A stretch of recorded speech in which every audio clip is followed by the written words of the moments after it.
안녕하세요, 리씨입니다.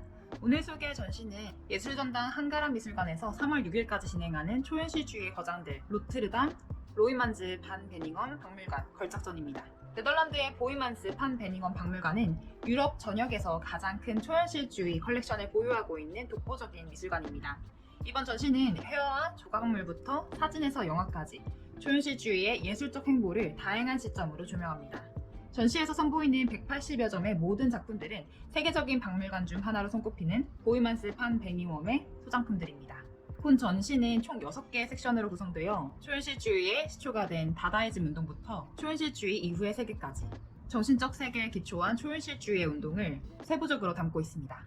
20세기에 들어서며 산업화와 전쟁으로 극적인 현실을 경험한 유럽의 예술가들은 세계인들이 그토록 찬양하고 열망하던 인간의 이성과 합리적 사고가 만든 처참한 결과들을 보며 인간의 욕심이 부른 파멸적 결론에 큰 회의감을 경험합니다. 그러한 격정적 갈등 안에서 새로운 돌파구를 찾고자 고군분투하며 피어난 것이 바로 초현실주의 사조였죠. 이번 전시작들을 순차적으로 감상하며 당대 작가들이 더 나은 미래를 위해 벌여온 다양한 혁명적 행위들을 천천히 살피며 초현실주의의 시대적 상황을 공감하고 현대미술에 크게 기여한 그들의 정신을 깊이 있게 느끼고 이해하는 시간이 되면 좋겠습니다. 현재 국내에서만 초현실주의작들을 감상할 수 있는 소중한 전시들이 2개나 있죠. 제가 오늘 리뷰할 초현실주의의 거장들, 그리고 많은 분들이 기대하신 살바도르 달리전입니다. 이들의 작품들이 이렇게 국내에서 큰 열풍을 불고 있는 것은 갑작스러운 일이 아니라고 생각합니다. 매우 자연스러운 일이죠. 내국인들의 미술에 대한 관심의 촉발로 앞으로는 점점 더 많은 좋은 전시들이 열릴 겁니다. 그중 국외 마스터들의 현대미술전들이 상당히 많아질 것으로 예상되는데요. 우리가 현대미술을 접하는데 꼭 알고 넘어가야 되는 것이 다다와 초현실주의자들의 행보입니다. 사실 전시 기간에 비해 제 리뷰가 상당히 늦어진 점 너무 죄송합니다. 하지만 그만큼 이 전시의 집중적인 내용뿐만 아니라 앞으로 현대미술을 감상하실 때 꼭 알고 있으시면 도움이 될 만한 이 시기 작가들의 생각을 짚으며 좋은 이야기들 많이 언급해 볼게요. 초현실주의의 사전적 의미는 현실의 위, 수월라는 프랑스어의 위라는 뜻과 리얼리즘, 이 합한 언어로서 즉 현실의 실제나 구체적인 사실을 뛰어넘는다 라는 뜻입니다. 하지만 이에 더 나아가 예술적인 의미로서 초현실주의는 1차 세계대전의 영향을 받은 사조이며 현실 도피적인 성향보다는 이를 극복해내고자 하는 혁명적 의지가 내포된 성향이 담겨 있습니다. 성향 자체가 가진 특징은 완벽한 개인의 해방과 자유에 있었고 정치적, 심리적, 문학적인 측면에 모두 영향을 미치고 있었던 정신이었습니다. 파리를 베이스로 시작되었지만 궁극적으로는 국제적인 운동으로 범위가 넓어졌으며 개인적 성향을 억압하는 것들에 대한 완전한 해방을 지향하는 운동이었습니다. 초현실주의는 상당히 열정적이었고 모순적이었으며 복합성을 띠고 있었는데요. 초현실주의라는 용어는 1971년 장콕도의 발레 공연을 묘사하기 위해 프랑스 시인 기욤 폴리네어가 그의 문학 저서에서 처음 사용한 용어였습니다. 당시 폴리네어에게 초현실주의라는 용어는 자연을 모방하는 임무에서 해방된 인간의 상상의 열매를 의미했다고 합니다. 이 정신은 인간의 이성보다는 풍부하고 다채로운 감성에 몰입한 낭만주의 사조와 19세기의 환상적 우부제를 아름답게 표현한 상징주의 대표 작가 구스타프 모러와 불안과 두려움을 조성하는 아놀드 바클린의 이미지에서 크게 영향을 받은 사조이기도 한데요. 그렇다고 오해하시면 안 되는 게 초현실주의 그리고 이제 곧 설명할 다다이즘 이 두 사조는 비주얼 아트를 위한, 예를 들면 인상주의 같은 한 스타일을 공유하고 있는 화가들의 활동을 위한 그룹이 아니었다는 점입니다. 이 두 사조의 창시자, 다다이즘의 트리스탄 자라, 초현실주의의 앙드레 브레토, 이 둘 모두 문예인, 시인이었고 이 단체들, 이 사조에서 보여지는 미술작품은 그들이 자신의 정신을 현실로 구현해내는 과정에서 비주얼화한 결과물의 일부였을 뿐이라는 점입니다. 물론 시간의 흐름에 따라 다양한 분야의 사람들이 이 활동의 회원으로 참여하며 미술 분야가 좀 더 확고하게 분류되며 주목받은 것은 사실입니다. 하지만 이 초현실주의는 최초의 문학과 시에서 시작된 사조였고 점차적으로 회화와 조각, 영화, 사진, 공연, 디자인 등으로 확산된 것을 알고 있어야 작품을 이해하시고 받아들이는데 좀 더 자연스러우실 것 같아서 미리 짚어드리고 싶었습니다. 자, 다시 본론으로 돌아가서 저번 시간과 지금 방금 살짝 힌트를 드린 바와 같이 초현실주의는 다다이즘이라는 사조의 직접적인 영향을 받아 시발한 운동이었습니다. 스위스의 취리히와 독일의 베를린의 베이스를 둔 문학인과 예술인들에 의해 시작된 사조이며 이들은 기존 엘리트주의와 뻔한 예술의 전통적 형식을 거부하고 현대 생활의 관습을 타파하려는 반발적인 태도에 근원을 두고 있었습니다. 제1차 세계대전의 재앙을 가져온 제도에 대한 넌센스를 그들은 메인 제재로서 활용하는데요. 이러한 다다이즘은 스위스의 취리히, 독일의 베를린, 쾰른, 하노버, 그리고 프랑스 파리와 미국의 뉴욕까지 상당히 국제적인 운동으로 퍼져가지만 다다의 첫 시작점은 전쟁의 중립국이었던 스위스의 취리히였습니다. 취리히의 까바레볼테크라고 하는 한 카페에서 벌어진 자극적인 연극과 춤, 기이한 음악 곡조와 말도 안 되는 문맥으로 구성된 시를 읊어가던 그들의 퍼포먼스는 매번 찾아오는 관객들에게 충격을 주었고, 이러한 행위는 그들이 앞으로 수행해갈 행보의 성향을 구체적으로 선보이는 첫 시도였죠.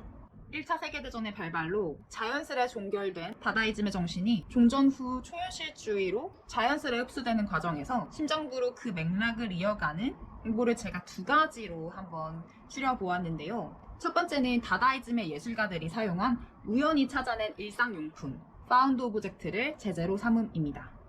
이는 추후 미술 용어로서 보편적으로 사용되고 있는 이 레디메이드, 즉 예술가가 만들지 않고 발견해낸 대상을 예술가의 정신과 아이디어로 인정하며 그들의 창작 과정에 사용함으로써 기존의 아름다움과 틀에 박힌 질서에 대한 전통적 생각을 뒤흔들었다는 것을 저는 첫 번째 중요한 요소로 꼽아보았습니다. 그 예로는 지금 보여드린 듀샹의 샘을 통해 저번 시간 설명을 해드린 바 있었죠. 관련 자료 링크로 달아 놓을게요. 두 번째는 글자가 주는 정형적인 선입견 안에 사로잡혀 참을 그르게 이해할 수 있는 가능성을 시사했음을 증명했다는 점입니다. 이는 망망미술, 즉 눈앞의 작업물이 묘사하는 현상만을 즐기는 미술에 대한 종말을 예측해야 하는 행보였죠. 그 대표적으로 역시 듀샹의 작품 연달아 두 가지 보여드리겠습니다.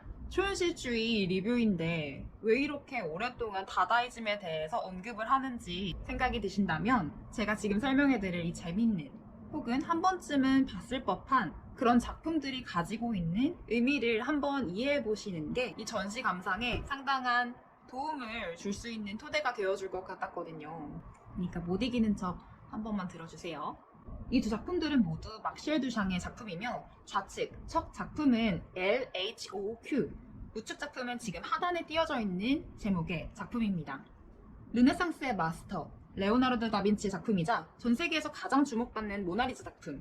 이 작품 미술사적 가치가 어마어마하죠. 근데 이 그림 자세히 보시면 하단에 알파벳뿐만 아니라 재치있게 그려놓은 그녀의 얼굴 위, 수염까지 확인할 수 있습니다. 일단 보기만 해도 이 작품의 가치에 대해 반기를 드는 행위라는 느낌이 드시죠? 맞습니다. 이 작품에서 첫 번째로 보이는 특징은 기존의 예술사가 걸어온 형식화된 관습을 깨버리겠다라는 생각이 담겨져 있습니다. 그리고 우리가 풀고 싶은 의문은 이 글자 LHOOQ라는 알파벳의 의미일 텐데요. 이 문자를 영어가 아닌 불어로 천천히 읽어본다면 LHOOQ, 좀 더 빠르게 읽어보면 LHOQ, 영어로 She has a hot ass, 그녀는 화끈한 엉덩이를 가지고 있다 라는 의미로 세계적 거장의 작품을 불경하고 저질스럽게 하지만 재치스러운 장난으로 모나리자의 넘사벽 가치를 한 방에 무너뜨린 셈인 것입니다. 방금 언급한 대로 이는 고전적인 예술의 행보에 태클을 거는 행위이기도 하지만 우리가 하단의 이 글을 읽지 못했다면, 이해하지 못했다면, 그가 장난스레 그려놓은 콧수염을 못 보고 지나쳤다면 그저 우리가 너무 눈에 익은 그 위대한 모나리자 작품이군 하고 지나쳤을 법한, 놓치기에는 너무 안타까운 작품이 되어버렸을 겁니다. 두 번째 예로 그 개념 조금 더 확실하게 이해시켜 드릴게요. 이 창문처럼 생긴 이 조형물은 Fresh Widow라는 작품입니다. 제가 발음해서 읽었기에 widow로 인지하신 것이지만 처음 언뜻 이 그림과 작품명을 대조해 감상하셨다면 아마 Fresh Window라고 읽었을 확률도 꽤 높을 것으로 예상됩니다. 이 조형물은 창문틀의 형상을 묘사하고 있으니까요. 새 창문, 뭐 이렇게 해석되겠네요. 그치만 자세히 보면 이 제품은 분명히 N이 부재한 widow, 즉 과부를 의미합니다. 타이포가 아니에요. 이 작품은 1920년 제작된 작품으로 전쟁 당시 남편을 나라에 바친 후 전사 소식을 힘없게 전해드렸을 전쟁 후에 수많은 새로운 과부들을 상징합니다. 하지만 동시에 이 작품이 갖는 또 다른 중요한 의미는 인간이 얼마나 쉽게 상황을 잘못 이해하고 오역을 하는지를 증명합니다. 이 작품뿐만 아니라 모든 사람들은 모든 사물 혹은 현상을 보면 본인이 아는 대로, 본인이 가지고 있는 정보에 한해서 모든 상황과 대상들을 인지하고 쉽게 평가해버리곤 합니다. 두 눈으로 보고 있으면서도 당해버리는 그의 작품 앞에서 그는 우리에게 미술의 새로운 길을 보여줍니다. 눈으로만 보고 그 앞의 대상을 있는 그대로 이해하고 받아들여버리는, 시각으로만 인지하는 미술은 끝났다 라면서 말이죠. 그리고 그들을 이어 양차 대전 이후에는 다양한 국가에서 추상주의 운동들이 일어나고 작가들의 철학을 담은 다양한 예술사조들이 꽃을 피우게 되는 것입니다. 더 이상 캔버스에 무언가를 재현해내는 미술에 대한 종말이 고한 듯한 그들의 행보의 원천으로 이러한 개념이 숨어 있었던 것이죠. 지금 알듯 말듯한 그 느낌 그대로 가지고 초현실주의에 대해서 조금 더 자세하게 알아볼게요. 초현실주의 운동은 1924년 앙드레 브레통이라는 젊은 시인에 의해 발표된 초현실주의 선언문을 통해 본격 시작되었습니다.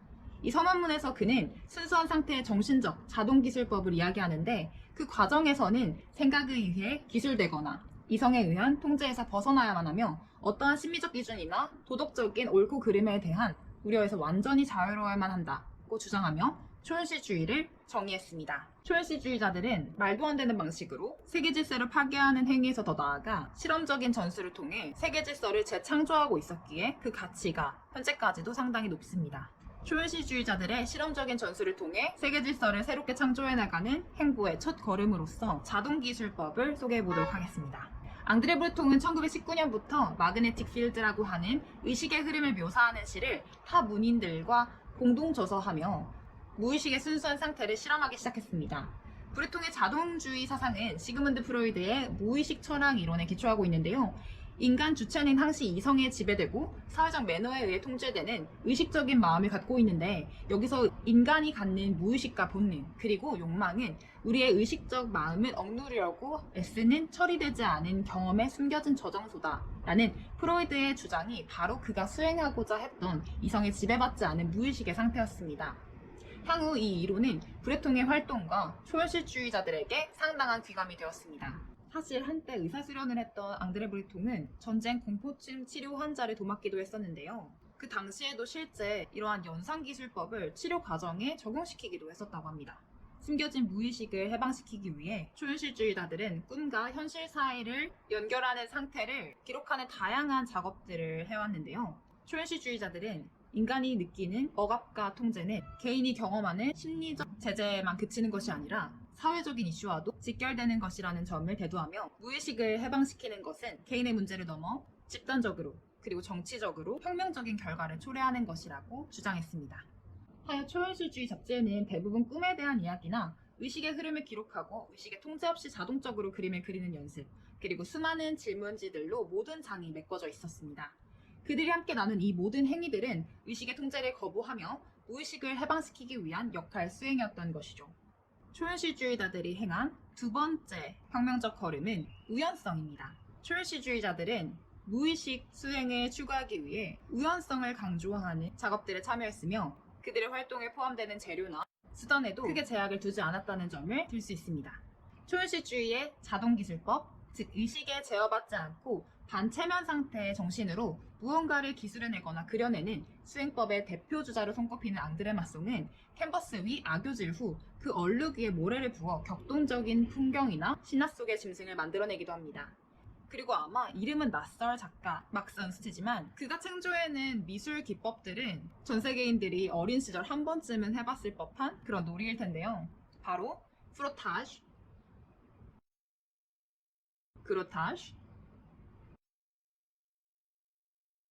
사진의 명암 태우기, 데칼코마니아 등의 기법들을 처음으로 개발하여 그의 작품 활동에 활발히 사용했던 초현실주의의 아주 중요한 인물입니다.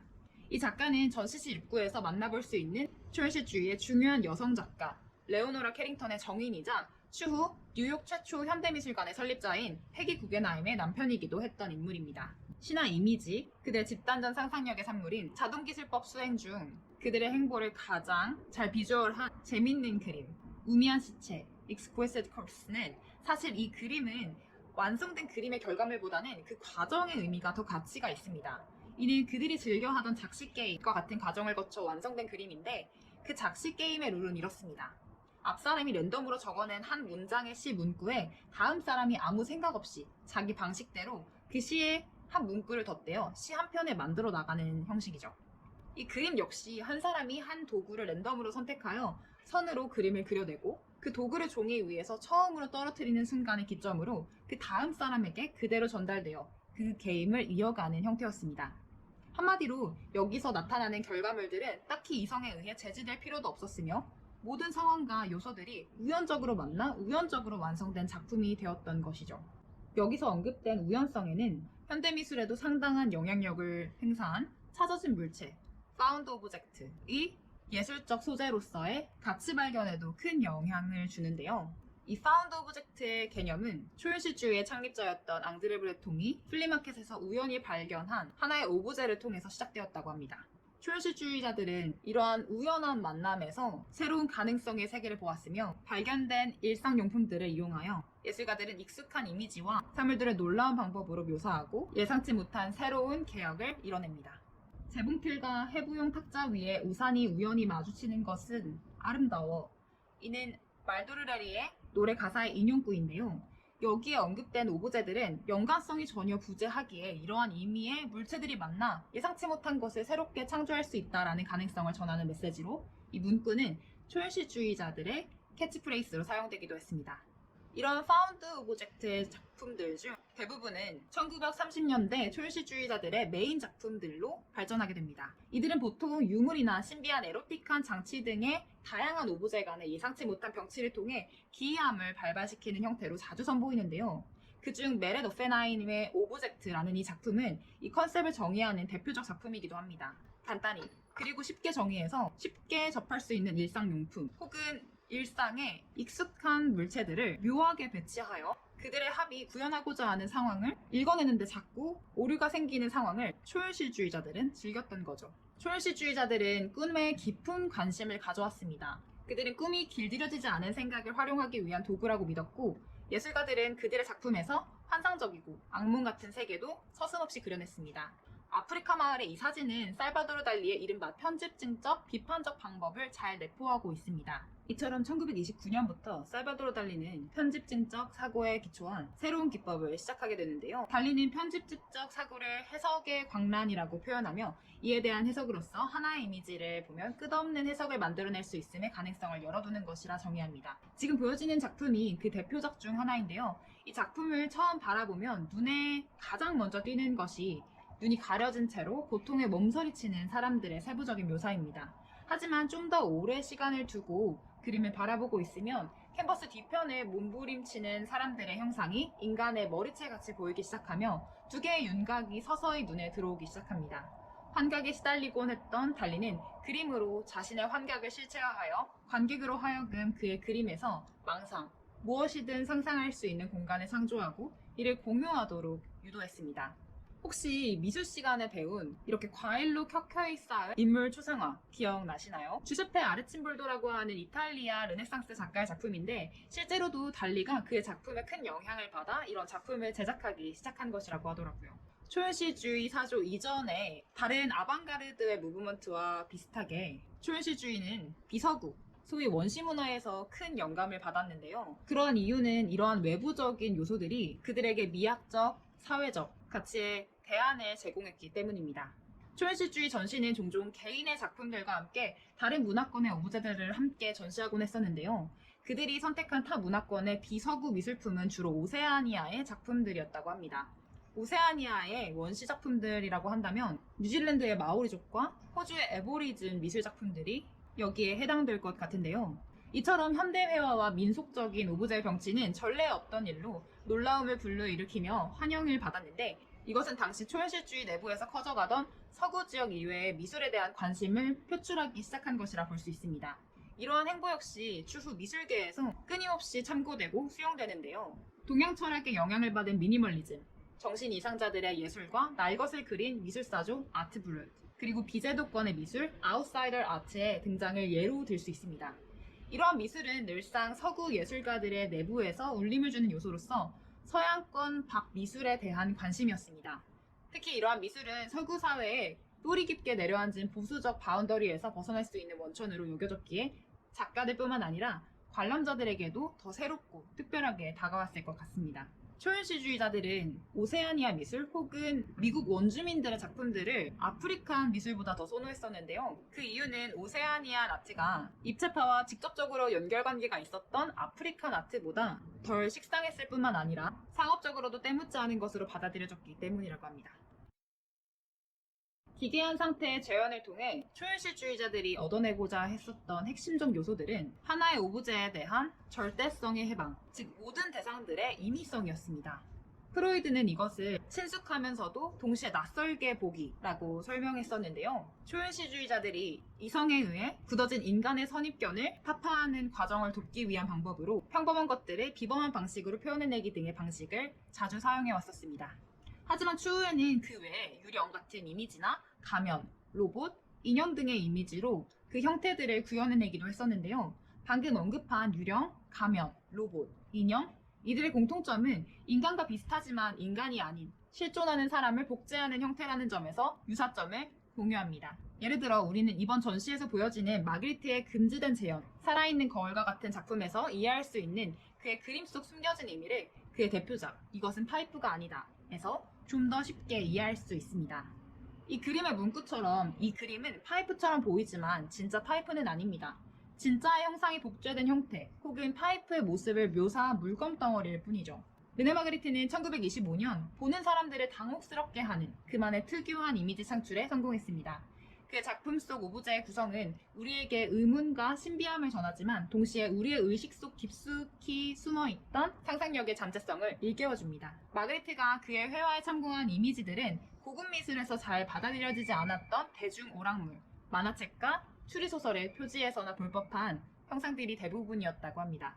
이러한 대상들이 만나 전해주는 서술적인 이미지, 하지만 뜻밖의 오브제들의 결합으로 당최 이해하기 어려운 혼란 속에서 이루어지는 긴장감은 마그리트의 시각 탐구의 중심이 된 예상을 뒤엎는 병치법을 통해 극대화됩니다. 이것은 마그리트의 전성기 작품 내용의 주 핵심을 이루며 작품 내에 보여지는 단순한 양식들을 보는 이의 예상을 뒤엎는 역설적인 이미지로 가득 찬 세계를 이루면서 실제의 존재와 현실의 상황 간의 관계에 대한 철학적인 질문을 제기합니다.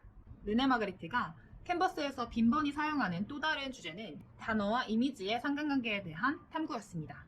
현재 보여지는 작품은 살아있는 재현이라는 작품이며 하얀 구름말에 쓰인 글씨는 웃음을 터뜨리는 사람, 수평, 새소리, 옷장의 단어입니다.